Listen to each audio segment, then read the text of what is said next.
Olá, pessoal! Para vocês que vão prestar o concurso público da Prefeitura de São Paulo, professor fundamental 2 e médio, conhecimentos específicos, ou seja, os autores da área de português, só servem para os fundamental 2 e médio, quem dá aula do 6º ao 9º e ensino médio.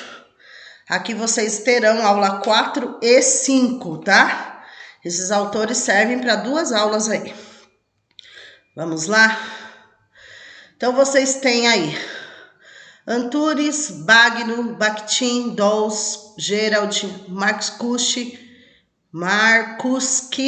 Oliveira, Pocente, Rojo, Buzen, Barbosa, Jouve. Então, esses são os autores escolhidos pela FGV para o concurso público da Prefeitura de São Paulo, especialistas em português. Vamos ver. Primeiro autor aí, este é o livro, tá? Do Antunes, da Irandé Antunes, né, mulher? Aula de português, vamos lá. Começando. Tem uma pedra no meio do caminho da aula de português, no ensino da língua portuguesa. Ainda persistem práticas inadequadas e irrelevantes. Ou seja, já colocaram propositalmente a frase tem uma pedra no meio do caminho, ou seja, tem algo errado no ensino da língua portuguesa nas escolas. Práticas que os professores ainda utilizam que são inadequadas e irrelevantes. Ou seja, é uma crítica no início aí do livro, né? Não condizentes com as mais recentes concepções de língua e com os objetivos mais amplos que se pode pretender para o ensino. Isso quer dizer que os professores precisam ensinar de forma adequada, ensinar assuntos importantes dentro da língua portuguesa para os alunos e de forma dinâmica, de forma contextualizada, ok? Lembrando que os autores da língua portuguesa, assim como o concurso pede, assim como a Prefeitura de São Paulo, eles têm a concepção construtivista, ok? Os professores não podem mais simplesmente dar as costas aos grandes avanços da investigação científica sobre a linguagem. No entanto, ainda não sabem como traduzir essas inovações em práticas pedagógicas condizentes com uma educação efetivamente formadora.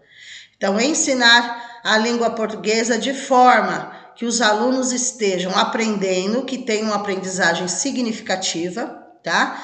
E que isso ajude-os na sua formação, certo? Na sua formação completa, global, plena. Então, eles utilizam a palavra-chave aqui, educação formadora, para formar o cidadão.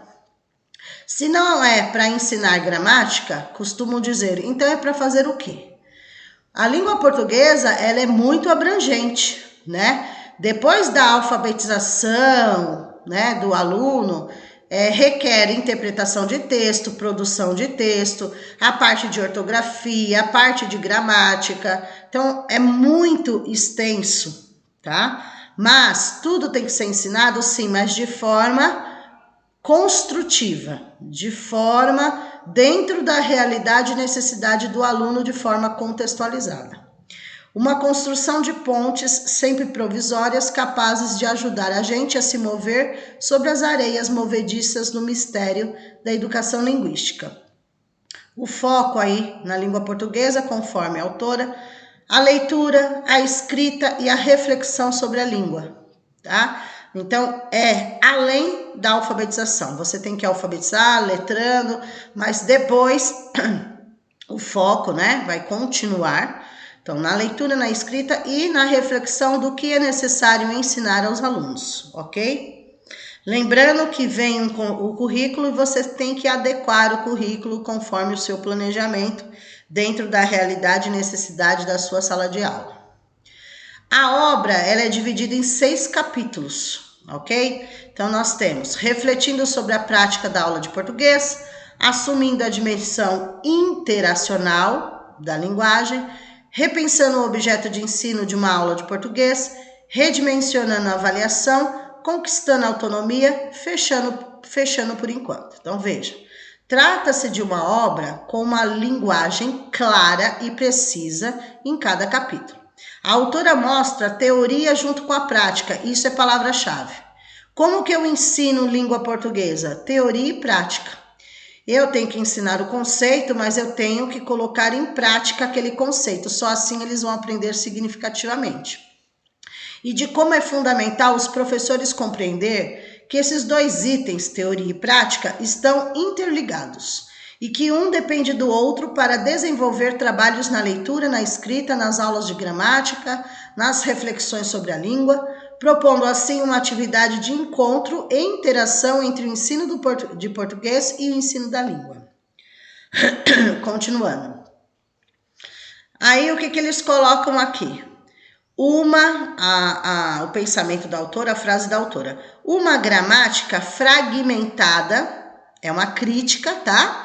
Uma gramática fragmentada de frases inventadas, da palavra, da frase isolada, sem sujeitos interlocutores, sem contexto, sem função, frases feitas para servir de lição, para virar exercício.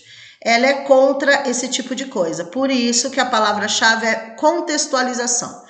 Você dá um texto para o aluno e dentro desse texto você retira a parte de ortografia, você retira a parte da gramática, tá? E não algo totalmente desconectado, né? Aí eu dou um texto que não tem nada a ver com as frases que eu peço, que não tem nada a ver com o exercício que eu peço. Não, tem que ser um conjunto, ok? Então isso que ela está colocando aí é uma crítica. É algo descontextualizado, é o que eles não querem, ok? A autora enfatiza a importância de relacionar a teoria com a prática e como esses dois são dependentes um do outro para desenvolver o trabalho. Isso já foi falado anteriormente, ok? Então, palavra-chave, teoria e prática caminham juntas e deve ser ensinado de forma contextualizada. Aqui, acerca do uso interativo e funcional das línguas. Então, precisa ter uma interação, o aluno com a língua portuguesa. Ele entender por que ele está aprendendo aquilo, que ele vai utilizar aquilo na vida dele, né? Tem que ter função. Eu estou aprendendo porque eu sou obrigada a aprender. Eu vou usar isso para quê? Precisa ser mostrado para eles o porquê eles estão aprendendo aquilo. Eles vão levar para a vida deles. Para que o aluno desenvolva autonomia na aquisição e construção do conhecimento, ou seja, o professor é o mediador do conhecimento, é o aluno que constrói o próprio conhecimento. Como também requer que o aluno construa um pensamento crítico e reflexivo. É uma palavra-chave, são palavras-chave também. Então, interação, a função social da língua, construção do conhecimento, autonomia, crítico, reflexivo, são todas palavras-chave. Destacando que a escrita, vínculo comunicativo contextualizado, novamente a palavra contextualizado. A entender que a escrita faz parte da comunicação deles, eles podem se comunicar de várias formas, ok? Vejo, a leitura, o que eles pedem? Então, a escrita, a autora pede para que seja um vínculo comunicativo e contextualizado. A leitura, textos autênticos, leitura interativa, motivada. Então, precisa que o professor escolha, né, textos diversificados, com gêneros textuais diversificados, para que o aluno saiba diferenciar um e outro, tá? Leitura deve ser diversificada, ou seja, não só a leitura, porque o professor vai pedir alguma coisa depois, mas todos os tipos de leitura. Vai ter um momento que o professor vai pedir algo referente àquela leitura, mas também tem que ter um tempo para a leitura por prazer, deles escolherem, né? Porque assim eles se interessam, eles se estimulam e tornam-se leitores, não por obrigação, ok? E referente à gramática, que seja relevante aos alunos de forma contextualizada e funcional, certo? Então, a autora vem falando a respeito da escrita, a respeito da leitura, a respeito da gramática, mas tudo com palavras-chave, e vocês vão ver aqui que tudo construtivismo, né, que eles falam, ok? Então marquem bem essas palavras-chave aí de como o que eles pedem na escrita, o que eles pedem na leitura, o que eles pedem na gramática aí como um todo. E por fim, a autora considera a relação da oralidade com a escrita, tá? Então a oralidade, o aluno conseguir ler um texto, conseguir interpretar aquele texto que ele leu, sendo interacionista, né? Lembrando que o Vygotsky, ela cita, né? Os autores citam Vygotsky porque ele é interacionista, ele diz, né, que o aluno vai se desenvolver, vai aprender também através da interação com o outro, interação com o meio, interação com o professor, tá? Então, interacionismo é palavra-chave e trabalhar diversos gêneros textuais com os alunos, ok? Então, você escolher, conforme a faixa etária do aluno, os melhores, né, gêneros textuais que podem abranger. É um leque, é o conto, é a fábula, é o poema, é a bula de remédio, é uma receita de bolo, um texto jornalístico, enfim, né? Fora que nós temos outros gêneros que hoje, com essa nova tecnologia, essa nova geração, nós temos também. O e-mail, o correio eletrônico, é um tipo de gênero, né? A internet, o WhatsApp, tudo são gêneros textuais. Todo gênero é aquele que você se comunica, ok? Então, é nesse sentido.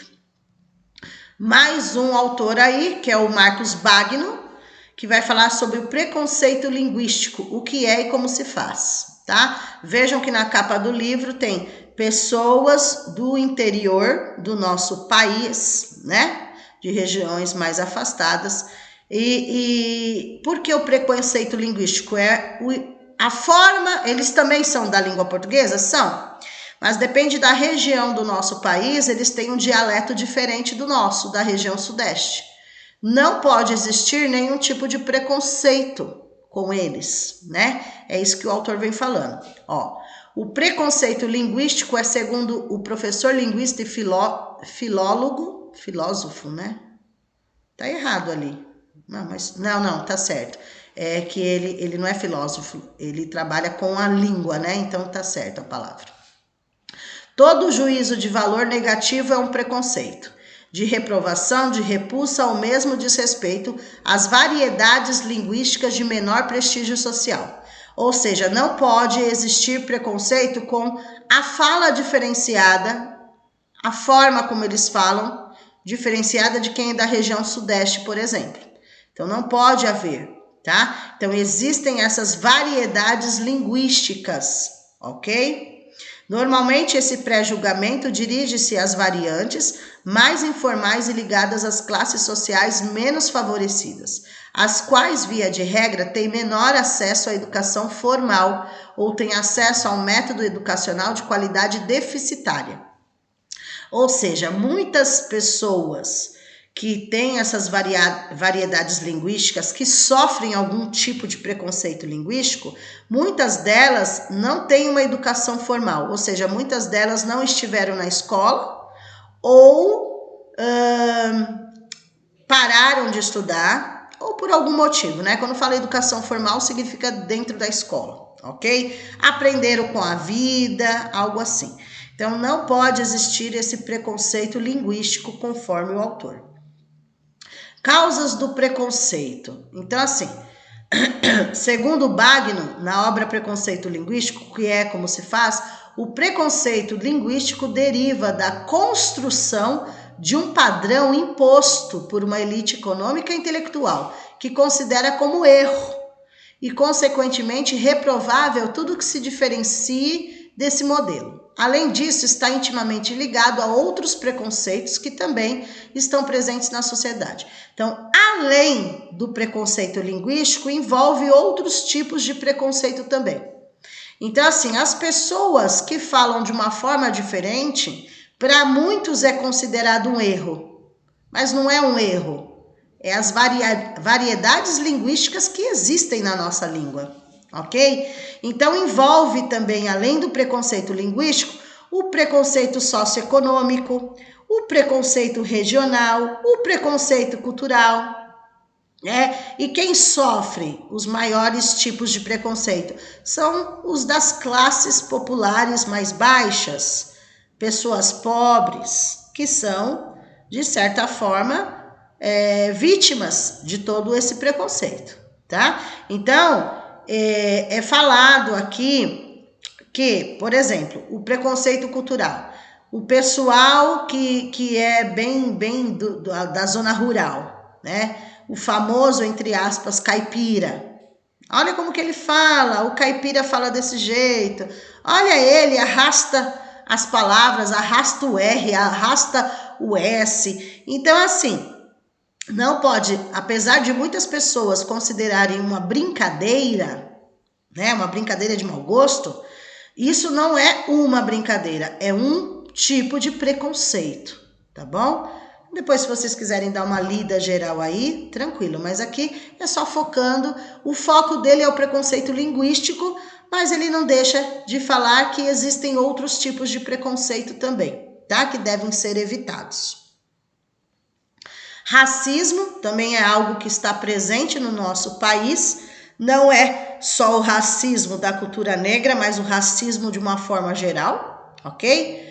Olha lá, infelizmente no Brasil, elementos da cultura negra ainda são segregados, ou seja, separados por uma parcela da população. Isso se reflete na linguagem, por exemplo, no significado de palavras de origem africana, como macumba, que no Brasil é ligada a satanismo, a feitiçaria, mas na verdade é um instrumento de percussão usado em cerimônias religiosas de origem africana. Então aqui o autor está dando um tipo de exemplo que ainda existe racismo, principalmente com as pessoas de origem africana, né? Porque muitos não respeitam a religião que elas escolheram, a cultura delas, ok? Homofobia também é um outro tipo de preconceito. É comum que gírias ou expressões sejam rotuladas como específicas da comunidade LGBT e, consequentemente, repudiadas por aqueles que possuem aversão a esse grupo social. Basta se lembrar da polêmica em torno de uma questão da prova do Enem de 2018 que versava sobre o pajubá, dialeto criado pela comunidade LGBT, tá? Então aqui ele está dando um apanhado geral sobre vários preconceitos que ainda existem no nosso país, incluindo o racismo e a homofobia. Ou seja, para ele, claro, todos os tipos de preconceitos são prejudiciais à pessoa, ok? E devem ser evitados. Consequências do preconceito linguístico, né? Então, as pessoas que passam por esse preconceito, quais as consequências? A principal consequência do preconceito linguístico é a acentuação dos demais preconceitos. Ou seja, começa com preconceito linguístico e depois acarretam outros tipos de preconceitos contra a pessoa. Isso significa que o indivíduo excluído em uma entrevista de emprego, por exemplo, por se utilizar de uma variedade informal da língua, não terá condições financeiras de romper a barreira do analfabetismo e provavelmente continuará excluído, tá? Então, são pessoas, conforme o autor, que não tiveram acesso à escola, ok? O cidadão segregado por apresentar sotaque de uma determinada região continuará sendo visto de forma estereotipada, sendo motivo de riso, de chacota e assim por diante.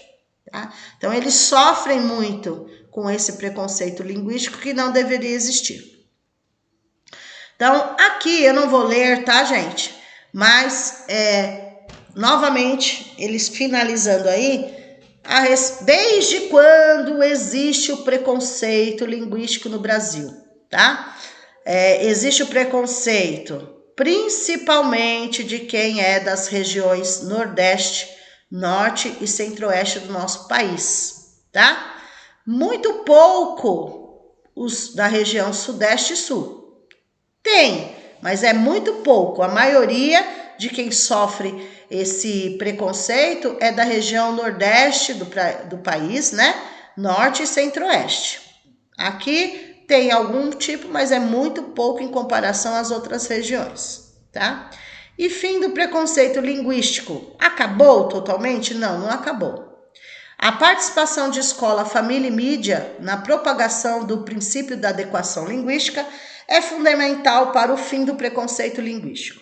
Ou seja, entender que não é que eles falam errado. A cultura deles, o dialeto deles é diferente, porque nós temos a variedade linguística. Então, para nós, aquilo é errado, mas não é errado. É a variedade linguística que existe no nosso país, tá? Fala-se, pois, se a variedade em questão é adequada ou não à situação comunicativa que ela se manifesta. Isso significa que um contexto formal ou solene seria adequado o uso da linguagem formal, padrão, culta, e inadequado o uso de uma variedade informal, coloquial. Da mesma forma, em situações informais, deve-se usar uma variante informal em detrimento da linguagem formal. Ou seja, nós temos a linguagem formal culta, conhecida como culta, padrão, que é aquela que nós aprendemos na escola. E tem a informal que a gente aprende culturalmente no nosso dia a dia, dependendo da região que nós estamos, ok? E do estudo que nós tivemos. Então, não existe o certo e errado quando nós falamos de variedade linguística.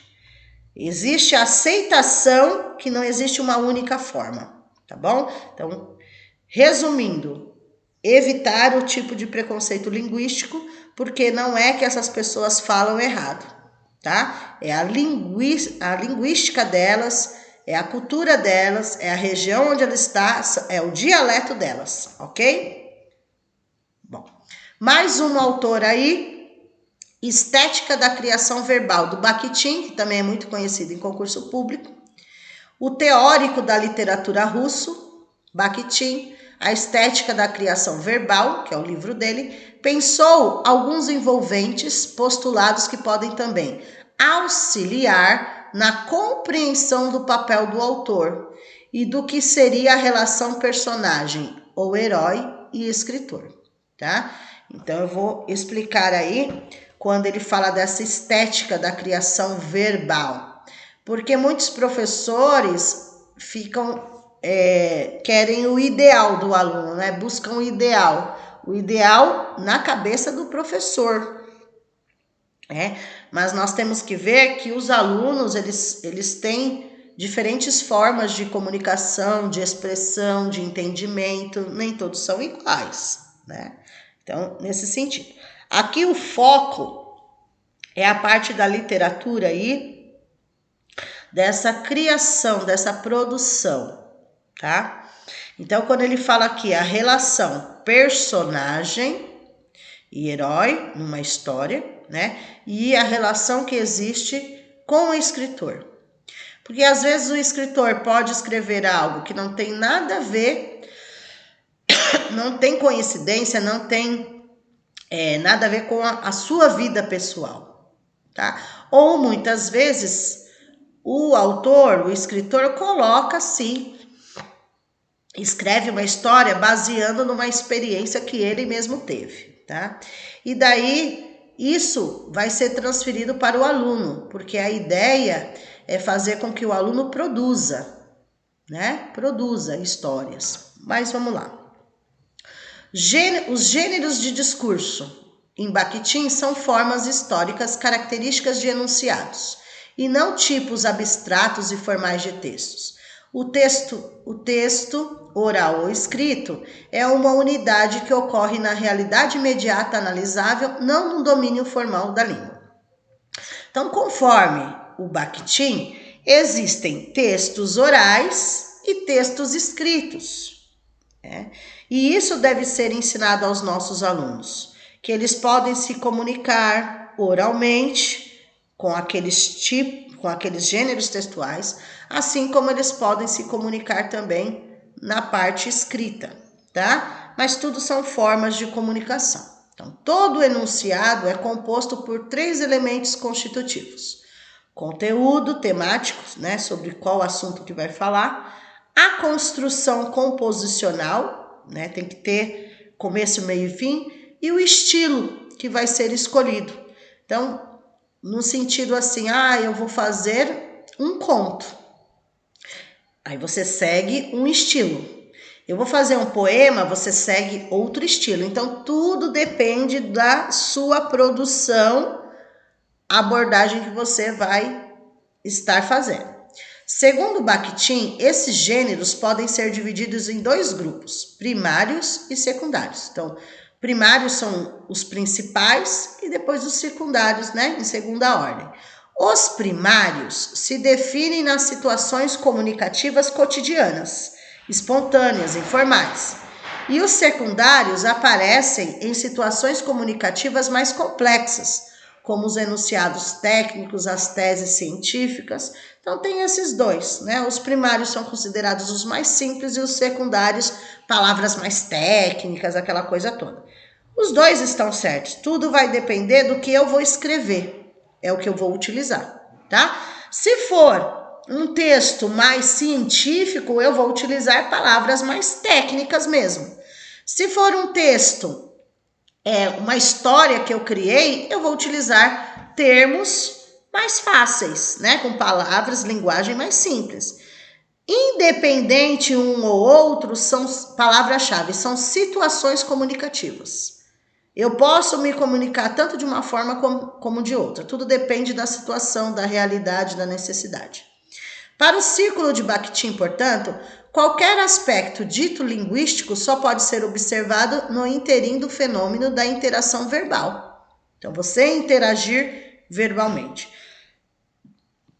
Dado como diálogo e socio-historicamente constitutivo dos sujeitos, da língua e da própria interação. Então, você interagir com o assunto, você interagir com a história, você interagir com o texto, tá? Para você poder compreender, você tem que saber o básico sobre determinado assunto, para entender o texto como um todo.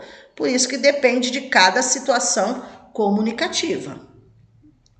Ok? Então, o foco aqui do Bakhtin, gente, é o gênero do discurso, tá? Gênero do discurso. Você vai escolher que tipo de gênero você vai utilizar para fazer o seu texto. Tudo vai depender da situação comunicativa, ou seja, qual o seu público-alvo.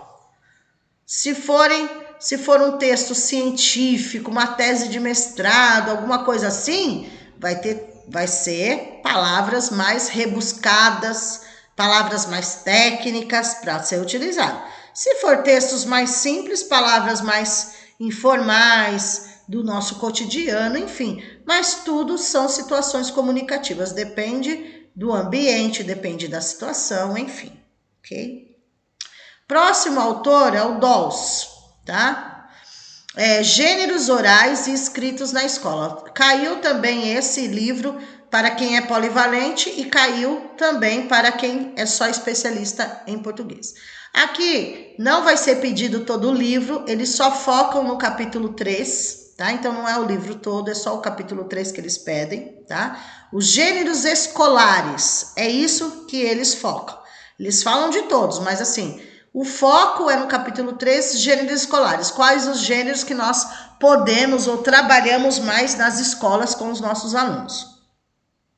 Então, a ideia central dos autores é a respeito do gênero, utilizado como meio de articulação entre as práticas escolares e os objetos escolares. Então, assim, os alunos entenderem que aquilo que ele está aprendendo na escola será para a vida dele.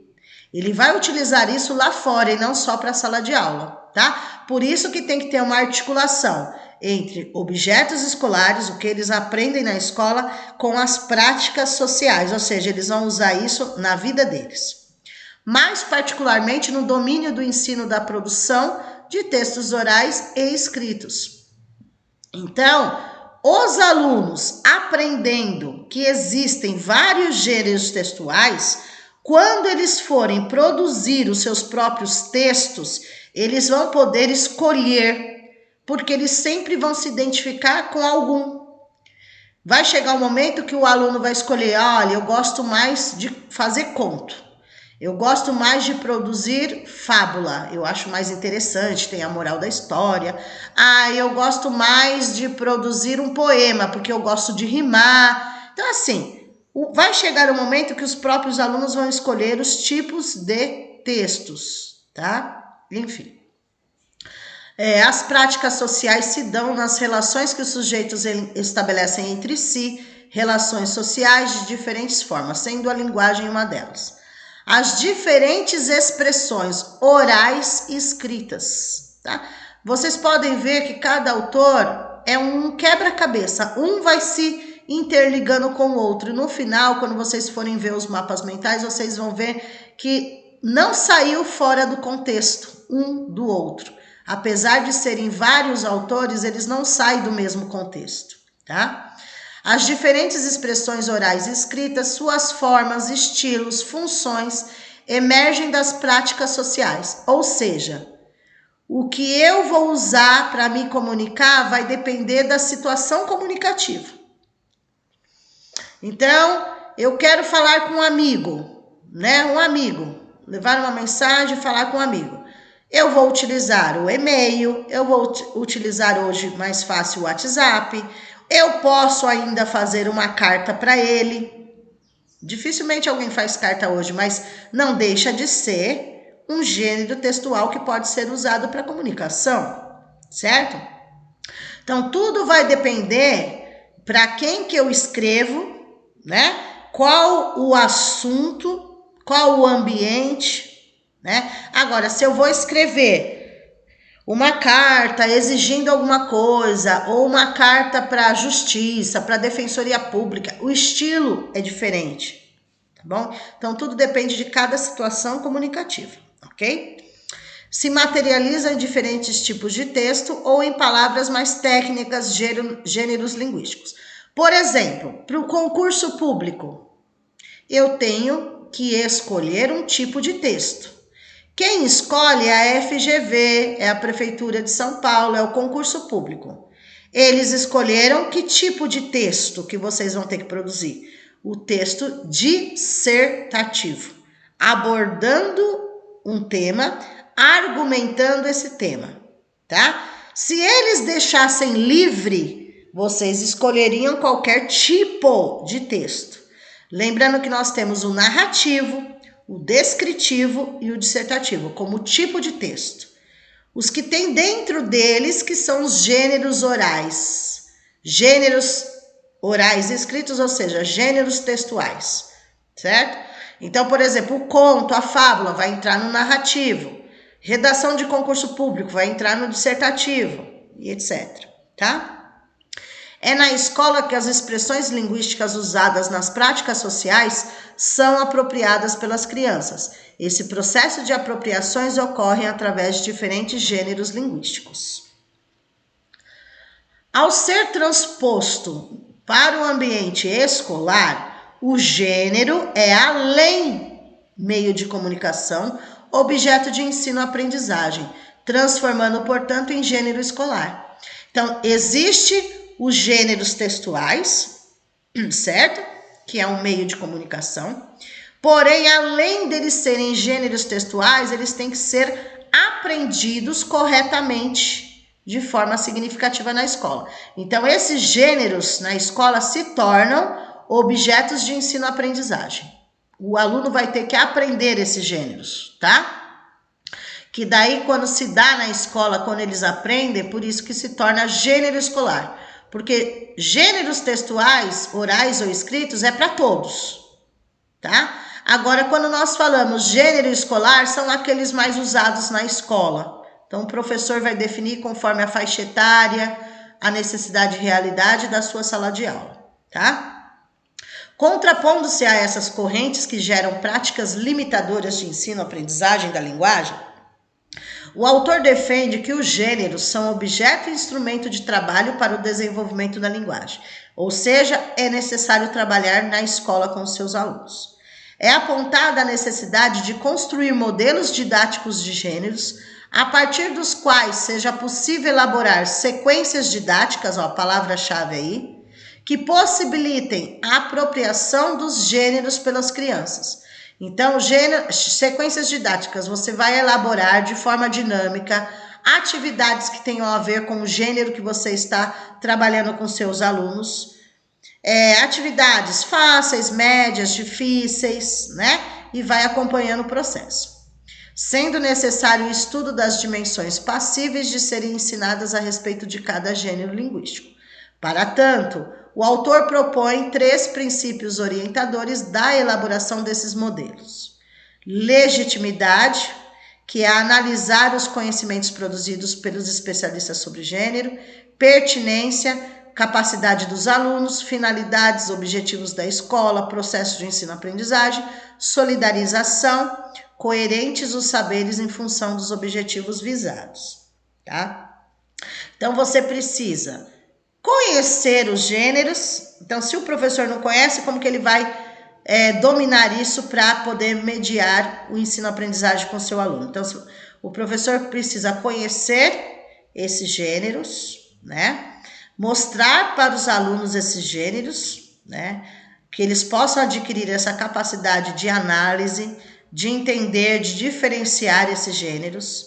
E quando você vai trabalhar, quando você faz o planejamento, ali você vê quais as finalidades, quais os objetivos você quer alcançar com aquele assunto, com aquele gênero, com aqueles exercícios, com aquela atividade, né? E tem que ter coerência, né? Tem que ter coerência no que você está ensinando.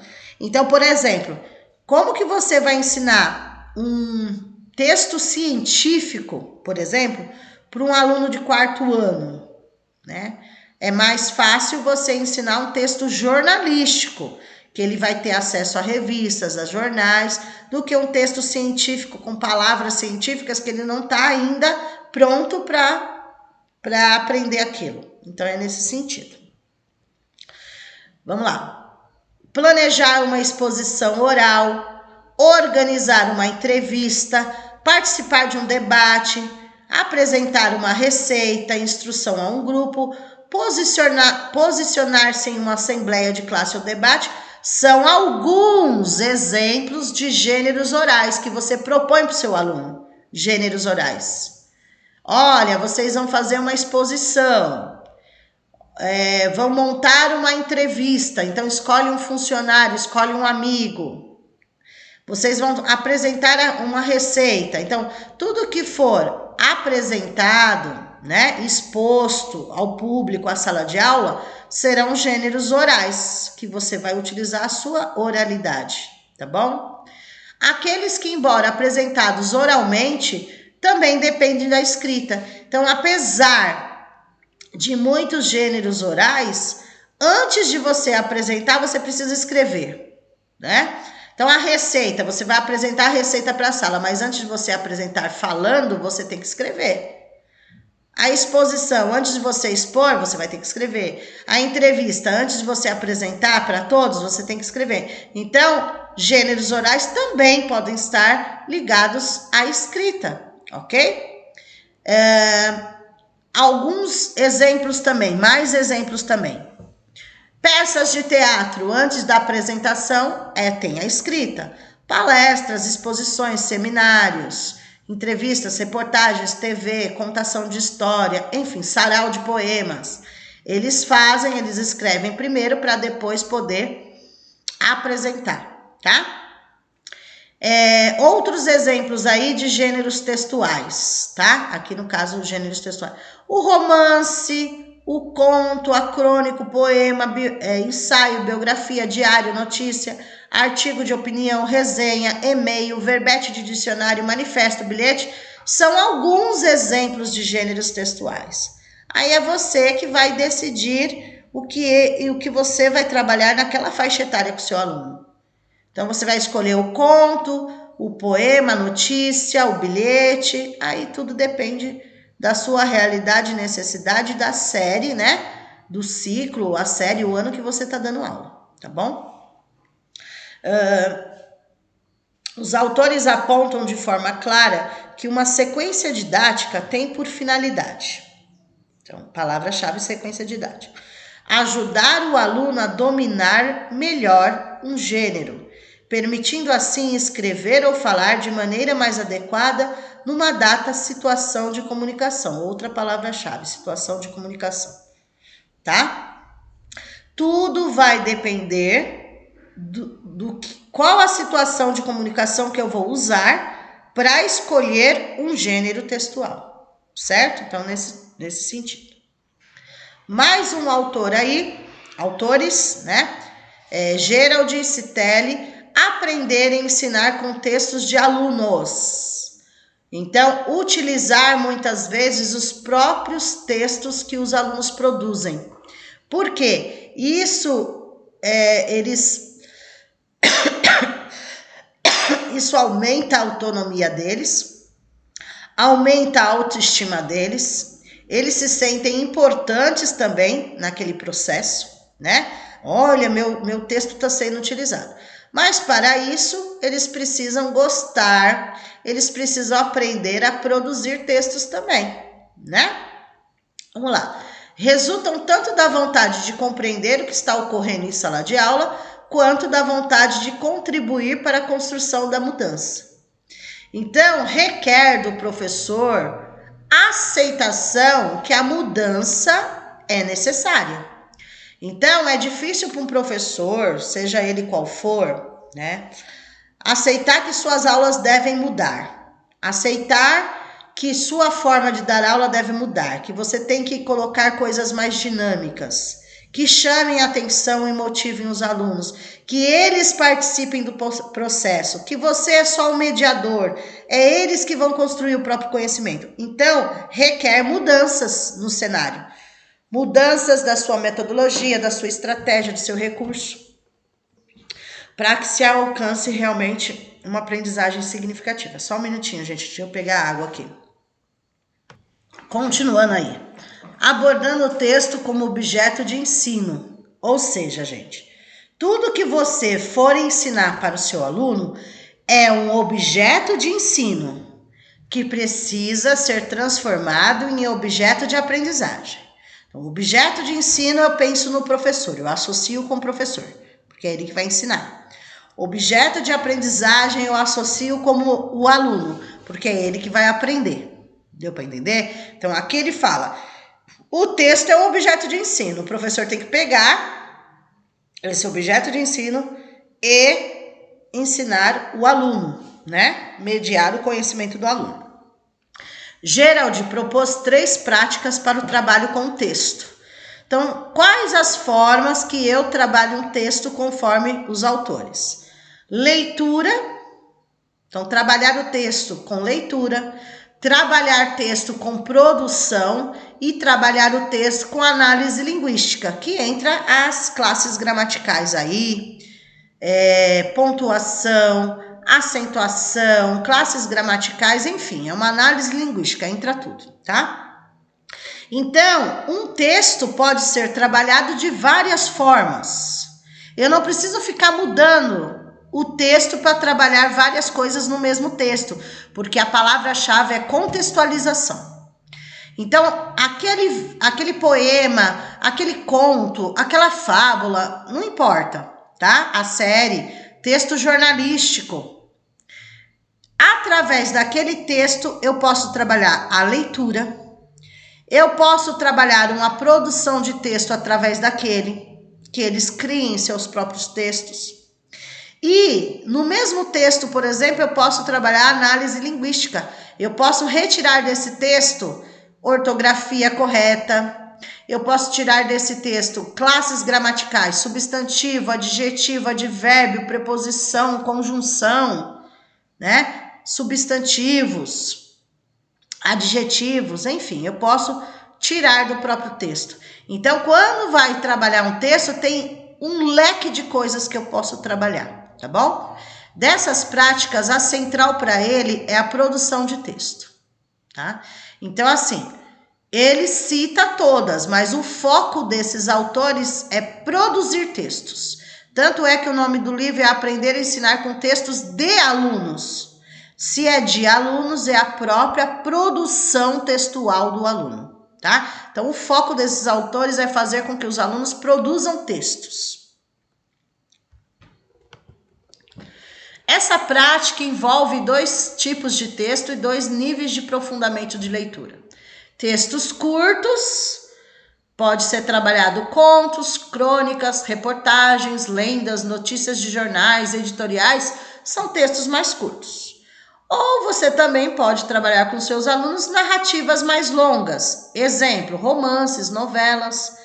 Tudo vai depender. Lembrando que, conforme os autores colocam aqui, quando você for planejar, você tem que entender que quanto tempo, quantas aulas você tem para trabalhar esse assunto, né? Quantas horas você vai tirar de segunda a sexta para poder utilizar um tempo para trabalhar isso? Não pode ser algo corrido, né? Para que eles possam entender direitinho.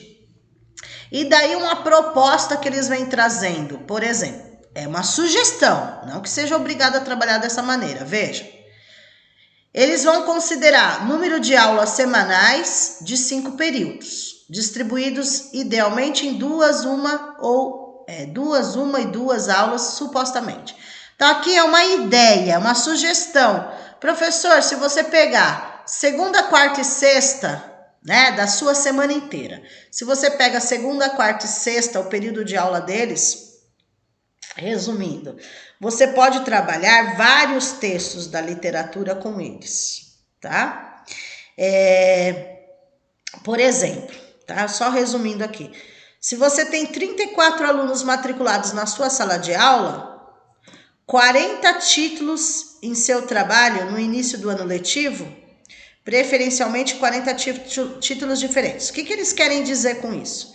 Se você trabalhar vários textos literários com eles no início do ano, para todos os alunos, no sentido assim, ó, um aluno pegou um livro para ler, o outro pegou outro. Vamos pensar nas obras literárias, né?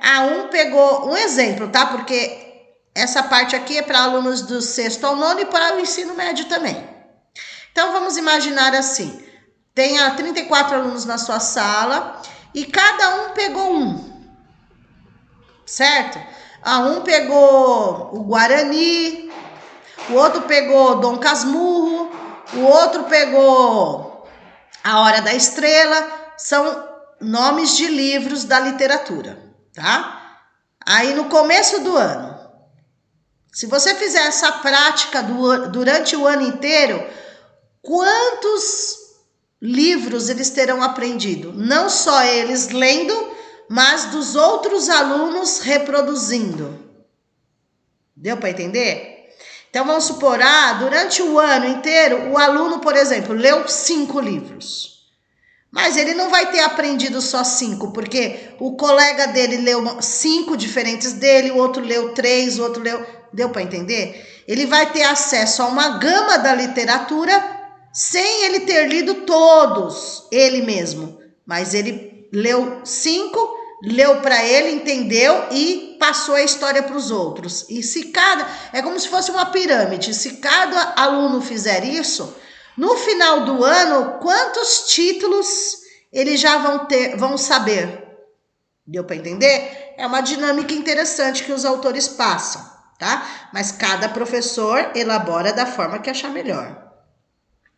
Assim, para fugir a tal aspecto, proponho aos textos produzidos em aula outro destino. E desse destino os alunos devem tomar conhecimento já no início do ano. Então, essa proposta seria para iniciar no começo do ano, até o final do ano, em cada série, em cada ano, tá? E daí chegaria no final, por exemplo, aqui eles vão falar do ensino fundamental. O exemplo é do ensino fundamental, mas isso pode ser feito no ensino médio também. E eles ainda utilizam, por conta do ano que foi publicado esse livro, eles ainda utilizam as palavras 5ª série, 6ª série, tá? Na verdade é 6º ano, 7º ano, 8º ano, 9º ano aqui. Tudo bem? Mas o livro foi antes, então era usada a nomenclatura série mesmo. Então vejam, no 6º ano eu trabalho, dou continuidade no 6º, dou continuidade no 7º, dou continuidade no 8º, no 9º, né? 6º, 7º, 8º, 9º. No final do 9º ano, quantas coisas eles vão ter aprendido passado? certo? Então, assim, cada ano uma realidade diferente. Então, eu começo no sexto, né? No sétimo eu vou pedir um pouquinho mais, no oitavo eu aperto um pouco mais, no nono, olha quanta coisa eles já vão ter aprendido se for feito um planejamento fechado no sentido que os professores de português estejam falando a mesma língua. E não quebrem, né? Ah, eu não quero fazer. Não, a gente começou o ano passado, tem que dar continuidade, porque o objetivo é quando eles chegarem no final do nono ano, eles tenham passado por tudo isso daí, tá? Então, um ano você foca na produção em livrinhos, o outro ano você pode focar em jornais e revistas, tudo, ó, lembra, produção. Os alunos produzindo os próprios livros, os alunos produzindo os próprios textos, deu para entender? Então, os alunos colocando a mão na massa, tá? E aqui tem sugestões aí, depois se vocês quiserem ler para focar, tá bom? Outro autor, produção textual, ó. Mais um autor vem trazendo a importância da produção de textos, tá? Então, produção textual, análise de gêneros e compreensão. Vamos ao foco aí. O autor defende dentro de uma perspectiva cognitiva socio-interacionista. Ou seja, o aluno interagindo com o texto, interagindo com a aula, interagindo com o ambiente, interagindo com o professor, tá? O ensino da língua materna através de textos. Segundo ele, todo uso autêntico da língua é feito em textos produzidos por sujeitos históricos e sociais. Ou seja, os alunos são sujeitos históricos e sociais. Eles fazem parte da sociedade, eles fazem parte como um todo. E daí é valorizar a produção de textos dos alunos. É nesse sentido. Não adianta você só contar a história, falar que o autor da obra é esse, trabalhar o livro é importante, mas o aluno precisa se sentir na pele de um autor. Deu para entender? Ele só vai se sentir a partir do momento que ele começar a produzir seus próprios textos, tá? É nesse sentido. Vamos lá. O autor posiciona-se a favor do texto como forma natural de acesso à língua. Ele destaca o papel da escola no que concerne ao ensino da língua materna, ou seja, é necessário ensinar a língua portuguesa e dentro da língua portuguesa focar na produção de texto, tá? Então, mas quando se trabalha um texto, não é só produção de texto. Ele tem que interpretar o texto, compreender o texto, fazer toda a análise, tá? Então não fica só na produção. Ah, escreveu lá uma história, acabou? Não. Essa história que ele escreveu, você vai utilizar outras coisas, né? Outras coisas. Porém, isso implica numa formação linguística mais sólida por parte dos professores. Então, precisa sim, os professores entenderem o processo para que eles queiram trabalhar dessa forma. Ele ainda destaca que a gramática deve sim ser ensinada e estudada, desde que seja usada como ferramenta que permita uma melhor atuação nos atos de comunicação. O que o autor está dizendo? Que você também, a partir do momento que ele fala que o foco é na produção de texto, muitos entendem que ele está deixando de lado a gramática. Não. Os autores não deixam de lado o ensino da gramática. Porém, o que eles falam é o seguinte: utilizar a gramática como ferramenta, atuação no atos de comunicação. Ou seja, que os alunos entendam que numa produção de texto, onde eu utilizo a gramática? Por exemplo, o verbo. O verbo é uma classe gramatical. Sem o verbo não vai haver um ato de comunicação, porque o verbo é justamente para ligar, para dar ação à frase, à produção de texto. Então, eu preciso utilizar verbo, e o verbo faz parte da gramática. Deu para entender? Então, os alunos precisam entender que para produzir o texto, eu utilizo elementos da própria gramática. Substantivo, adjetivo, verbo, advérbio, preposição, conjunção, pronome. Então, preciso das classes gramaticais, preciso da gramática para produzir um bom texto, certo? E também os autores orientam, em relação aos PCNs do ensino médio, que o estudo da gramática passa a ser uma estratégia para a compreensão, interpretação, produção de texto. Ou seja, a gramática também está vinculada à compreensão de texto, interpretação de texto, produção de textos, ok? É um conjunto, é um processo a língua portuguesa, um complementa o outro. Numa abordagem cognitiva sócio-interativa, o autor ressalta que a função mais importante da língua é a de inserir os indivíduos em contextos históricos, sócio-históricos e permitir que se entendam. Tá? Entender que tudo que faz parte da língua portuguesa será importante, não só para a sala de aula, mas para a vida dele, ok? Ele vai utilizar isso lá fora e não só na sala de aula. É nesse sentido. Próximo autor ou próxima autora, né? Gabriela Oliveira vai nos trazer o livro O Professor de Português e a Literatura. Lembrando que quando a gente fala no português é um leque, né? É um leque. Porque o português ele está dividido em gramática, né? A análise linguística, que entra a gramática, texto, produção, interpretação, literatura, enfim, né? Tudo faz parte da língua portuguesa. Analisa o trabalho docente nas disciplinas da língua portuguesa e literatura. Porque às vezes o professor foca na língua portuguesa e esquece de trabalhar obras literárias, que são importantes, principalmente quando ele vai prestar um vestibular, um Enem, e não sabem quem escreveu aquela obra.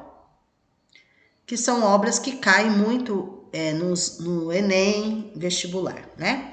E sua capacidade em transformar os discentes em admiradores da arte literária.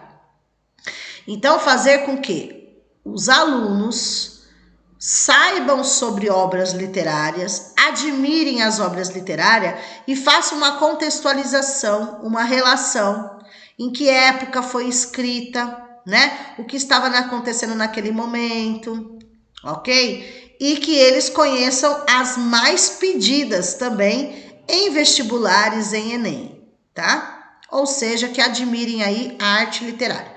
A principal consequência desse quadro é a incapacidade dos professores em apresentar aos alunos as diferentes obras literárias. É uma crítica que a autora está fazendo aos professores. Despertar neles a paixão pelos livros e torná-los bons leitores. Então, a autora está falando assim, os professores têm a incapacidade de apresentar isso para os alunos. Mas ela não, nesse momento, ela não falou por quê dessa incapacidade. Foi uma pesquisa que ela fez e observou que a maioria dos professores de português tem dificuldades em apresentar obras literárias, porque nem eles conhecem as obras literárias. Então, o professor precisa conhecer para ele poder trabalhar com a literatura com os alunos, e principalmente alunos do ensino médio, porque é nessa fase que depois eles vão prestar vestibular, Enem, essas coisas, ok? E não só por prestar Enem vestibular, eles aprenderem as obras literárias que fizeram parte da sua vida. Tanto autores, escritores tradicionais, antigos, renomados, quanto muitos autores novos hoje, que escrevem obras maravilhosas, tá? Então, aqui eu vou falar de uma forma geral, tá, gente? A autora, ela realizou uma pesquisa quantitativa, primeiro, de quantidade mesmo. Ela entrevistou, fez análise com 87 professores, docentes do ensino médio da rede pública. tá? Foi aí que ela percebeu, ó, ela pesquisou, entrevistou, né, o perfil de 87 professores do ensino médio. Foi aí que ela percebeu a dificuldade que a maioria dos professores tem em literatura, né? Na língua portuguesa, em classes gramaticais, na ortografia, né? Produção de texto é uma coisa. Aí o foco é falar de literatura, obras literárias. Por quê? Nem os próprios professores, pela entrevista, eles têm o hábito de ler ou já leram alguma obra literária. Então, como que um professor que dá aula de literatura não tem acesso às obras literárias? Por exemplo, na entrevista dela com esses professores, você já leu Dom Casmurro? Não. Você já leu o Guarani? Não. Você conhece Graciliano Ramos? Não. José de Alencar? Não. O livro A Hora da Estrela, Clarice Lispector? Não. Então, assim, como que o professor vai dar aula de literatura se ele não conhece as obras literárias? Deu para entender? Então, é algo que ela achou muito preocupante. Okay? Mas não foi só uma pesquisa quantitativa por conta de ser 87 docentes. Ela considerou a pesquisa também como qualitativa porque ela conseguiu, no contexto geral, o que ela pretendia, né? Entender, porque muitos professores, né, não têm esse costume. E daí ela percebeu, ela entendeu que eles não gostam de ler obras literárias, então por isso eles têm essa certa dificuldade em dar aula de literatura, né? Então ela fez tudo isso. E como resultado, a presença nas famílias de origem de uma ética do correto, da disciplina, determinante no êxito escolar objetivo dos sujeitos pesquisados. Outro ponto também que ela fala, gente, é assim, o hábito dos professores e como eles foram motivados. Então, quando eram pequenos, os pais não motivavam a ler obras literárias. Na escola, eles também não eram motivados. Na faculdade, eram obras mais direcionadas à pedagogia, à profissão, do que obras literárias propriamente ditas. E daí, depois eles se formaram e foram dar aula de português. E, de repente, tiveram que pegar aulas de literatura. Deu para entender a dificuldade que a autora está falando? Essa visão precisa ser mudada, tá? Essa visão. Hoje, conforme a autora, nas escolas, tem coleções para os professores de obras literárias, principalmente quem dá aula de literatura, principalmente no ensino médio, tá? Porque você pode trabalhar obras literárias com ensino fundamental também, ok? 6º ao 9º também, apesar do foco maior ser o ensino médio, tá? Mas você pode trabalhar sem ter a palavra literatura do 6º ao 9º, né? Mas você trabalha. Agora, no ensino médio, eles começam a forçar mais aí, ok? Vamos lá. Então, aqui o foco dela é transformar, o pensamento é transformar os alunos em admiradores da arte literária. Então, trabalhar obras literárias, ok? Depois, esse outro autor. Por que ensinar gramática na escola ou por que não ensinar gramática na escola? O objetivo da escola é ensinar o português padrão ou talvez mais exatamente o de criar condições para que ele seja aprendido. Em nenhum momento o autor fala que não é para ensinar gramática, tá? Porque queira ou não, a gramática está no currículo. Não tem como eu abortar, tirar a gramática. Não é isso que ele fala. Mas ele fala no sentido assim como outros autores já falaram. Como ensinar a gramática de forma dinâmica, interativa, contextualizada. Não é ensinar a gramática sozinha, mas em conjunto.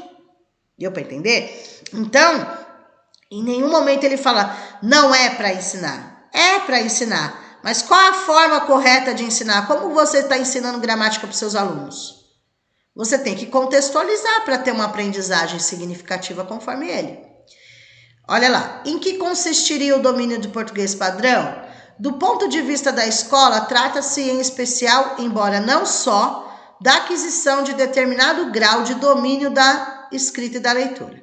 É evidentemente difícil fixar os limites mínimos satisfatórios que os alunos deveriam poder atingir. Ou seja, claro que o foco maior da escola é o domínio da leitura e da escrita. O foco maior. Mas isso não significa que você não tenha que ensinar a gramática. Tem, de forma contextualizada, através de um texto, ok? Vamos lá. O livro ele é dividido em, a primeira parte fala do português, que é a língua materna, e do segundo fala das classes gramaticais, a gramática, tá? Então, a proposta, trabalhar a gramática é importante, mas depende da forma como você está trabalhando com seus alunos para ter êxito. Então, aqui, ó, a hipótese do autor é que ensinar língua e ensinar gramática são coisas diferentes. Por isso, aposta no ensino da língua viva e atual, e não de regras gramaticais inusitadas e ultrapassadas. O domínio competente da língua não requer o ensino dos seus termos técnicos. Presta atenção. É mais fácil, é mais construtivo você trabalhar da seguinte maneira, conforme o autor, tá? Tira os termos técnicos. Vamos supor, adjetivo é isso, advérbio é isso, preposição é isso, tá? As regras lá. Você tem que mostrar as regras. Não. O que é mais importante é saber onde usar, saber onde eu utilizar dentro do texto, ou saber dentro do texto eu poder identificar. Então, mostra para mim aqui os verbos que aparecem no primeiro parágrafo desse texto. Certo? A função desses verbos dentro desse texto foi para quê? Foi para ligar a oração. Sem o verbo não tem ação ali naquela frase, naquele texto. Deu para entender? Então não é só a teoria no caso que ele está falando. Não adianta ele saber assim, decorado. O que é substantivo? É tudo aquilo que dá nome aos seres. O que é adjetivo? É tudo aquilo que dá característica ou qualidade a uma coisa, a uma pessoa, a um objeto. Não adianta a decoreba, e sim a contextualização. É isso que o autor quer trazer, tá? Ele saber aplicar no contexto, no texto, a gramática. Não adianta só saber o conceito. Deu para entender? Então, é nesse sentido que o autor está trazendo aí, tá? A parte importante é essa de amarelo. Próximos autores. Aí vocês têm a Roxane Rojo, Eduardo Moura, mas não é só os dois. Eles é que organizaram o livro junto com outros, não é só eles que escrevem, tá bom? É uma coletânea aí. Multiletramentos na escola. Pedagogia dos multiletramentos, diversidade cultural e linguagens na escola. Ou seja, o próprio nome do livro já fala. Existem diversos tipos de letramento, não existe um único tipo de letramento. Tá? E quando falam assim, trabalhar na escola, alfabetização, vocês escutam bastante falar sobre isso, e trabalhar o letramento. Mas nós temos que entender que hoje nós temos variados tipos de letramento, não tem um único tipo. Então, múltiplos letramentos, significa diversos. E daí você utiliza conforme a diversidade cultural. Depende da necessidade da sua classe, da realidade da sua turma, né? Mas você pode trabalhar diversos. Veja, hoje qualquer um edita um áudio ou um vídeo em casa. Olha lá. O aluno, ele não precisa frequentar uma sala de aula para aprender a editar um vídeo, né? para editar um áudio, produzir um vídeo. Ele não precisa. Isso a vida já o ensinou. A prática do dia a dia já o ensinou. A gente não fala assim, ó. As crianças de hoje já nascem com o celular na mão. Meu filho sabe mexer em coisa que eu não sei. É isso que ela está falando, tá? Porque esse multiletramento não é só na escola. Eles aprendem em qualquer lugar, em casa, por exemplo. Então, para aprender, editar um áudio, fazer um vídeo, ele não precisou estar na sala de aula. É isso que ela está falando. Então, como que a gente vai competir com essa nova geração, com essas novas tecnologias? Vamos lá. Produzir animações de boa qualidade, constrói objetos, ambientes tridimensionais. Então, hoje eles sabem mexer no Word, eles sabem mexer no PowerPoint, fazer slides maravilhosos, animações. E não aprenderam na escola, tá? Combinados com textos, imagens paradas, adiciona música, adiciona voz, não faz aquelas animações retrospectivas. Produz trabalhos muito além do que qualquer editora ou estúdio de cinema poderia fazer até alguns anos atrás. Certo? Antes, só uma editora poderia fazer, só um estúdio de produção poderia fazer. Hoje, os nossos próprios alunos fazem tudo isso. É o multiletramento. Olha quanta coisa. Como ficam nisso todos os letramentos? Tornam-se multiletramentos. São necessárias novas ferramentas de áudio, vídeo, tratamento de imagem, edição, diagramação, ou seja, multiletramentos, tá? Exemplos: áudio, vídeo, imagem, edição, diagramação. Eles aprenderam na escola? Não. Eles levam isso para a vida deles, podem ter aprendido pela internet. São requeridas novas práticas de produção de análise. Então, vejam, se eles já conseguem fazer tudo isso, sem precisar da escola, sem precisar do professor que dá aula na sala de aula regular para ele, então eles são capazes de muito mais. E daí qual é a ideia dos autores? Você pode utilizar isso nas suas aulas. Aproveitar todo esse conhecimento, todo esse multiletramento nas suas aulas. Olha, peça um trabalho para eles. Esse trabalho eu quero que vocês apresentem o áudio, o vídeo, a imagem, façam um seminário, uma apresentação utilizando tudo isso. Eles vão amar. Eles vão mostrar do que eles são capazes, tá? Na sua aula de português, ok? Embora seja mais cômodo, é inadmissível ignorar as novas linguagens proliferadas no mundo contemporâneo, é o mundo de hoje, e as necessidades de um letramento crítico que o mundo pede aos alunos. Então, o que a autora está falando? O que os autores estão falando? Pede-se para que eles sejam críticos, autônomos, responsáveis, solidários, tudo isso pede para o aluno. Mas na hora de você fazer uma cobrança de alguma atividade, você acha que eles não são capazes de criar além. Você tem que dar desafios para eles, principalmente porque nós estamos nesse mundo contemporâneo. É a nova geração, eles conseguem fazer muito mais. E a partir do momento que você utiliza a tecnologia para isso, eles vão amar a aula, eles vão se sentir útil. Porque eles já gostam de mexer com isso, então vai ficar mais fácil, tá? Se até meados do século XX as práticas de letramento fundamentadas no uso da tecnologia da escrita atendiam às demandas postas à educação escolar, a partir do surgimento das tecnologias digitais, não mais. Novos desafios são postos à escola. Diante de mudanças tão repentinas e intensas, professores da língua materna, não familiarizados com tais modificações, afeitos à boa velha mídia impressa.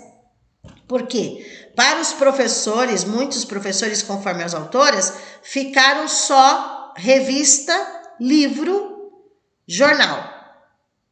Existem essas também, mas hoje nós temos outras formas, outros recursos além disso, tá? e a tecnologia da escrita indagam que enfoque adotar na formação para a linguagem. Devemos ver nossos alunos como sujeitos protagonistas, palavra-chave, na construção de conhecimentos significativos, palavra-chave. Reconhecer o lugar dos jovens como produtores e consumidores de bens culturais em novas mídias. Então, esses alunos, eles são produtores, eles podem produzir muito mais, né? Entendendo que as culturas juvenis constroem a partir das práticas letradas específicas, redes sociais. Ou seja, esse letramento ele não precisa buscar na escola. Ele busca lá fora, na vida dele, na casa dele, nas redes sociais. Ele aprende sozinho. Hoje nós temos N vídeos ensinando as coisas para eles. Como fazer um slide, uma animação. Eles aplicam lá no YouTube e pronto, já acharam. Já aprenderam. São as redes que permitirão a esses jovens tornarem-se agentes culturais ativos, palavra-chave.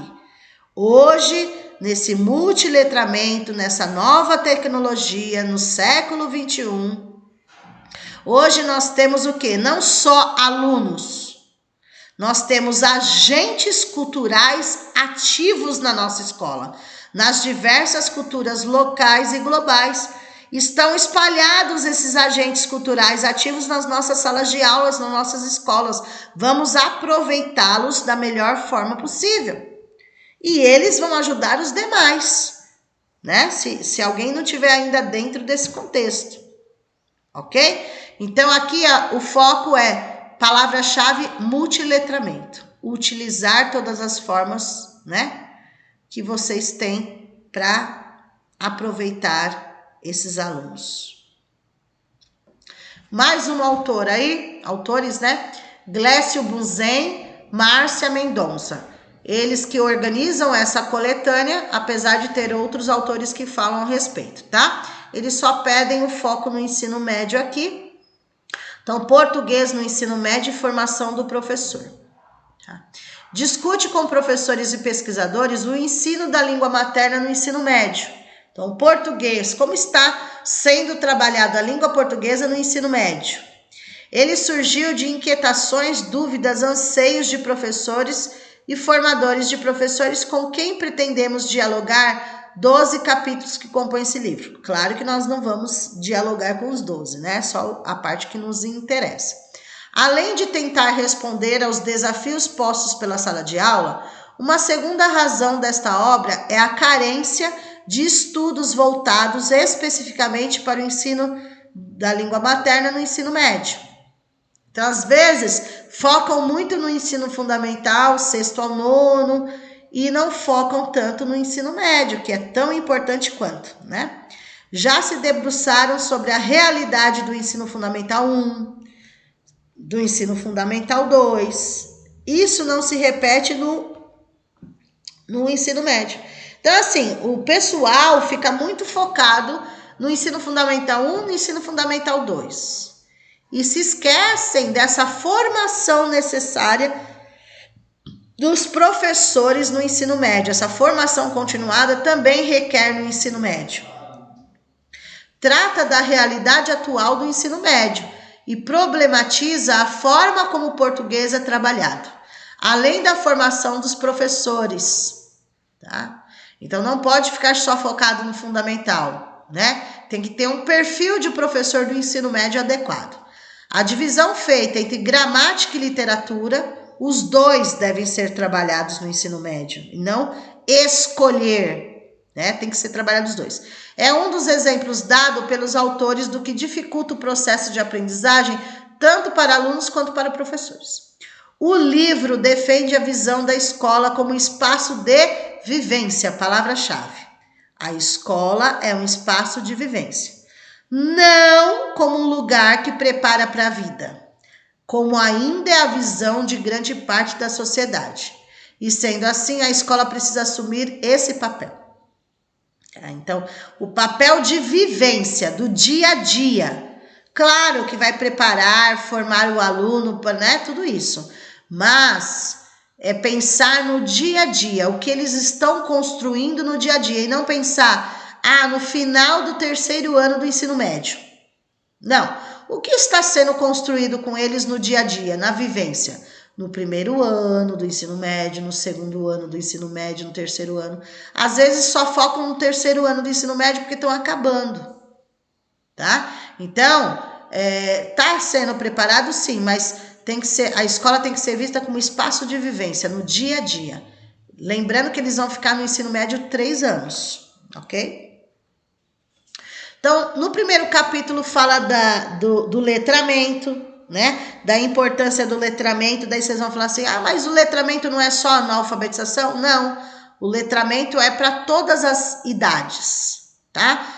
Fazer uma associação do que eles aprendem na escola com a vida deles, o que eles vão usar.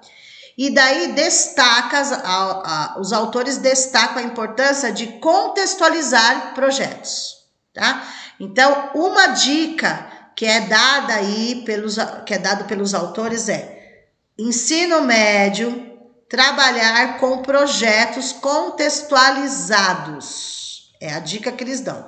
Porque assim terá uma mudança significativa na aprendizagem, porque os alunos vão participar do processo, tá?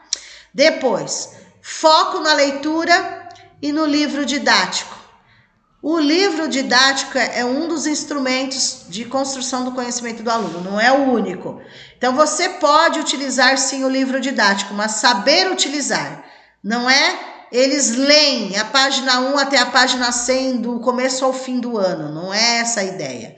É saber utilizar o livro de forma crítica, autônoma, responsável, formando o leitor, tá?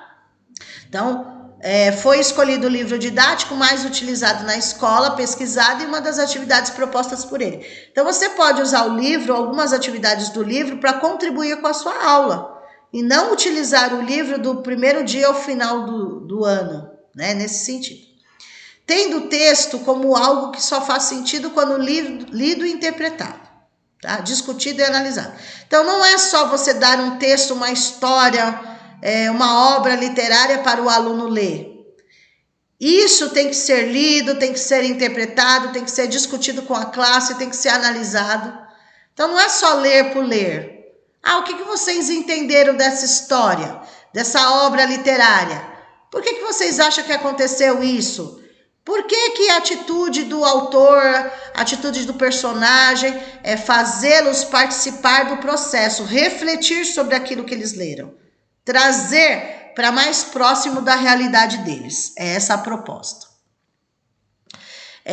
Olha lá, aqui eles estão falando que muitos ficam preocupados só com o Enem, com o vestibular. Precisa se preocupar? Também, mas não é só isso, é o dia a dia. Vejam, sobre as formas de comprovação de desempenho dos alunos, como SAEB e Enem, o livro analisa o papel da língua portuguesa. É analisado, inclusive, com exemplos, a forma como é desenvolvido o tema e o que é escolhido para fazer parte desses exames.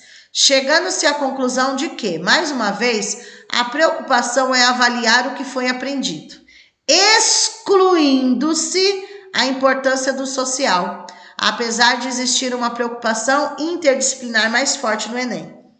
Então, assim, o que os autores estão falando? Não que o SAEB, que é o Sistema de Avaliação da Educação Básica, que é mandado para as escolas aplicarem nos alunos, depois eles vão prestar o Enem, aquela coisa toda. Não que isso não seja importante. Sim, também é, mas não pode ser a única importância. Lembra lá que foi falado do social, né? A importância do social, que a escola é espaço de vivência, então é o dia a dia.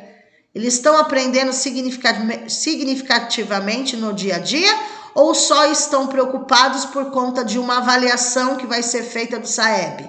É nesse sentido, tá? Então, aí eles colocam a importância da literatura, o papel da escola no ensino da literatura é importante.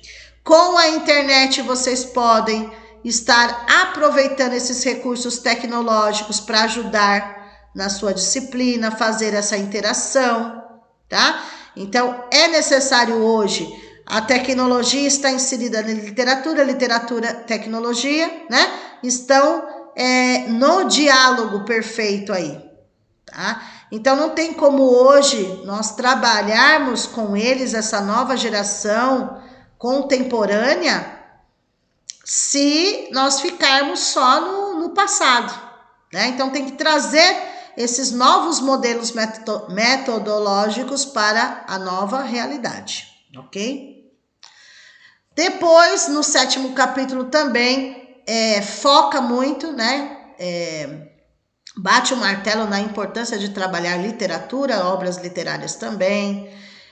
Cita também aqui, apesar de ser outro autores, cita Bakhtin aqui, tá? Fala-se sobre a avaliação da produção textual, ou seja, é só produzir o texto? Não, você vai trabalhar em cima do texto que eles produziram, certo? Outros autores já falaram sobre isso. Tem que despertar o senso crítico neles, né? Você gostou do texto? Por quê? Por que você não gostou? Até que ponto você entendeu? Tá? E serem críticos com eles mesmos, com a própria produção deles. Esse texto que você produziu, você entendeu? Explica para ele, explica. Então, assim, não só com os outros textos que são pedidos para eles lerem, mas com os próprios textos que eles produzem, né? Os textos que a gente fala espontâneo, etc. Tá? Então, também dicas para se trabalhar, uso dos textos orais televisivos. Então, trazer para a sala de aula, por exemplo, notícias, reportagens para ser trabalhado, tá? Então, resumindo, é importante a leitura, é importante a literatura, é importante a produção de texto, é importante a análise linguística, ou seja, tudo na língua portuguesa é importante. Tudo vai depender da forma de abordagem do professor, tá? E algo para se trabalhar com tudo isso, a dica é projeto didático. Montar um projeto envolvendo tudo isso. Por exemplo, vamos montar um projeto, um seminário. O projeto vai ser um seminário. O projeto vai ser a reportagem durante uma semana na televisão. Aí depende de cada professor, da sua didática, da sua estratégia, da sua metodologia. Aí depende de cada professor. Mas todo professor tem que fazer essa reflexão. O que está dentro da realidade e necessidade do meu aluno. Então, não é qualquer coisa. Tudo é para ser trabalhado conforme o autor. Depende da sua abordagem. Ok? Tudo é importante. Depois, outro livro aí em continuação, porque Arrojo também faz parte desse livro, tá? Então, ela escreve lá com outros autores e aqui com outros autores. Então, Barbosa e Arrojo aí vão falar dos campos de atuação, letramentos, gêneros na BNCC. Gêneros de texto discursivo, novas práticas e desafios. Ou seja, na própria BNCC já é falado para trabalhar tipos de texto, gêneros textuais. A própria BNCC pede, Base Nacional Comum Curricular, assim como vai ser pedido pelo currículo da Prefeitura de São Paulo, tá? Então não tem como fugir aí. Vou dar uma paradinha aqui para beber água. Vamos a mais essas autoras aí, é continuação, né? Tanto é que a Arrojo, ela também faz parte desse livro. Perspectivas contemporâneas, ou seja, nova geração, né? Nova sociedade. Como ensinar tudo isso com práticas antigas? Não, tem que ser práticas inovadoras, né? Considere um letramento como uma prática social, porque o letramento é uma prática social. Significa eles saberem para quê, como eles vão utilizar o que eles aprendem em sala de aula para a vida deles. Isso requer novos desafios, novas práticas, depende do professor, do novo olhar do professor. cujas características variam conforme o âmbito discursivo. Então, tudo vai depender da forma que eu vou me expressar, que eu vou me comunicar, eu utilizo um tipo de texto. Intermediada por contextos diferentes de identidade e poder. A partir disso, o ensino ultrapassa a visão dicotômica entre letrados e iletrados, para uma visão que reconhece multiplicidade de letramentos. Tá? Então, mais uma autora aí, autoras falando a respeito dessas múltiplas. Lá ela fala multiletramentos, né? É a mesma coisa, aqui é falado multiplicidade de letramentos. Para dar conta disso, nos currículos escolares, nos livros didáticos, aparece uma gama de gêneros discursivos considerados relevantes para a educação básica. Então, no próprio currículo já foi pensado a esse respeito. Tanto o currículo da Prefeitura de São Paulo, quanto as orientações da BNCC mostram, né, essa gama de gêneros discursivos que podem ser trabalhados no contexto escolar. Vamos lá. Por exemplo, textos jurídicos, tá? Podem ser trabalhados no âmbito escolar? Tudo vai depender do que você está trabalhando, principalmente ensino médio. Olha lá. Entendemos que tem ficado de fora dessa seleção os textos jurídicos, cujo estudo é fundamental para a formação de cidadãos pelo entendimento institucional e legal que propiciam ao aluno ao que lhe serve da base para a sua movimentação social após a escola. O que seriam, conforme as autoras, esses textos jurídicos? Você ensinar para o seu aluno, basicamente, Estatuto da Criança e do Adolescente. Faz parte da legislação que interessa a eles, então pode ser trabalhado, né? Algo relacionado aos alunos, LDB, interessa para os alunos. Coisas que estão na Constituição, artigos que estão na Constituição Federal que interessam para eles, podem ser trabalhados. Então não é qualquer texto jurídico, são textos que têm a ver com a escola, com a lei que rege a educação, que envolve a educação, pode ser trabalhado, ok? A Base Nacional Comum Curricular, BNCC, vai ao encontro dessa perspectiva ao inserir, dentre os focos de estudos de língua portuguesa, o campo de atuação na vida pública, formando por gêneros discursivos que regulam a vida em sociedade. Então, se cai uma pergunta no concurso, pode ser trabalhado textos jurídicos? Muita gente vai pensar em outro tipo de texto jurídico, né? Os textos jurídicos que eles estão indicando têm a ver com a formação do cidadão, escola. Então, lei, escola, tá bom? Nessa pesquisa é feita uma análise da BNCC com vistas às possibilidades de estudo no ensino médio de gêneros discursivos que circulam no campo de atuação da vida pública, tá? Então, podem sim você abordar textos jurídicos. O estudo de gêneros discursivos jurídicos não tem tido muito espaço na educação básica em geral e no ensino médio em particular. Então, muitos professores têm esse certo receio de trabalhar com os textos jurídicos, mas tem que entender assim: quais textos jurídicos eu posso trabalhar? Tem que ter a ver com a realidade deles. Então, textos jurídicos têm a ver com a lei na escola, tá? É nesse sentido.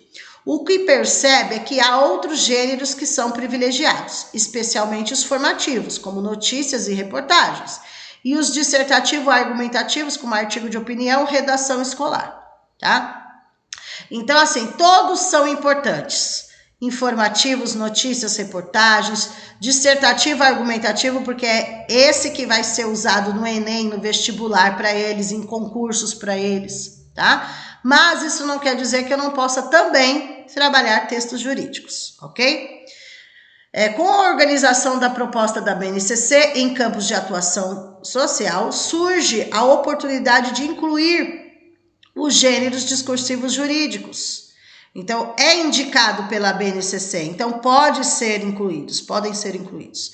em um estudo que contextualize dentro do campo de atuação da vida pública, no qual estão os textos que regulam a vida e sociedade.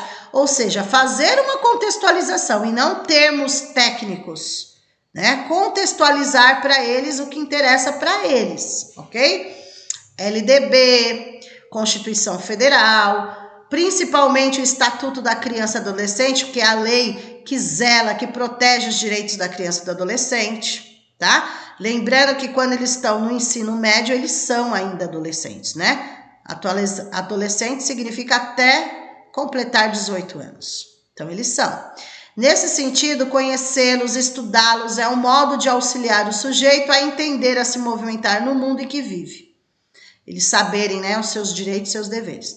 Defendemos nesse artigo que o estudo dos gêneros discursivos jurídicos parta da língua portuguesa e tem um amplo espaço interdisciplinar, ou seja, não só os professores da língua portuguesa podem trabalhar textos jurídicos, em diálogo especialmente com ciências humanas, história, geografia. Só assim o texto será compreendido de forma ampla, de acordo com sua função na sociedade, e a partir das relações por ele criadas e intermediadas. Trata-se desse modo de considerar os gêneros discursivos e os letramentos correspondentes, ou seja, o gênero discursivo jurídico vai me servir no meu letramento, ou seja, na minha vida, na minha prática social, em que eu estou aprendendo na escola, mas eu vou usar isso para a minha vida. Em quais áreas? Tá? São práticas sociais situadas, ok? Mais um autor aí, o Vicente Jouve. Por que estudar literatura? Principalmente aí o foco é no ensino médio, né? O enriquecimento da existência, o desenvolvimento do espírito crítico, ao reforçar as capacidades de análise e reflexão do leitor, implicando uma liberdade de juízo, ampliação da experiência humana que a literatura veicula. São as razões que justificam para o autor o estudo da literatura. Então, através dessa literatura, vai haver o quê? Um enriquecimento da existência do aluno, vai desenvolver a criticidade, o pensamento crítico, vai desenvolver capacidade de reflexão, de análise sobre aquela obra literária, liberdade de juízo, de falar concordo ou não concordo, gostei ou não gostei, por que gostei, porque eu não gostei, ou seja, vai ampliar a sua experiência humana, ok? Vamos lá. O estudo da literatura promove, sobremaneira, o desenvolvimento estético do leitor, aluno, né? Ele vai aprender sobre obras literárias. À medida que ele observa a língua sendo empregada artisticamente, porque literatura, obras literárias é uma arte, e utilizada fora do seu uso ordinário, uma vez que a linguagem cotidiana procura ser a mais transparente possível para facilitar a compreensão e a comunicação. O autor deixa claro sua intenção de mostrar ao leitor que para entender uma obra de arte é necessário, obra de arte, obras literárias, é necessário examinar a relação entre a forma que o autor escolheu para a sua criação e a maneira como essa criação foi produzida, ou seja, de forma contextualizada, para que ele entenda aquela obra. Porque às vezes lê uma obra e fala, não entendi nada. O que ele quis dizer? Por que ele falou isso? Então tem que ter a contextualização. Nas palavras do pesquisador, todo texto possui uma dupla dimensão. Por quê? Tem pessoas que leem o livro e entendem de uma forma. Tem outros que leem a mesma obra e entendem a mensagem de forma diferente.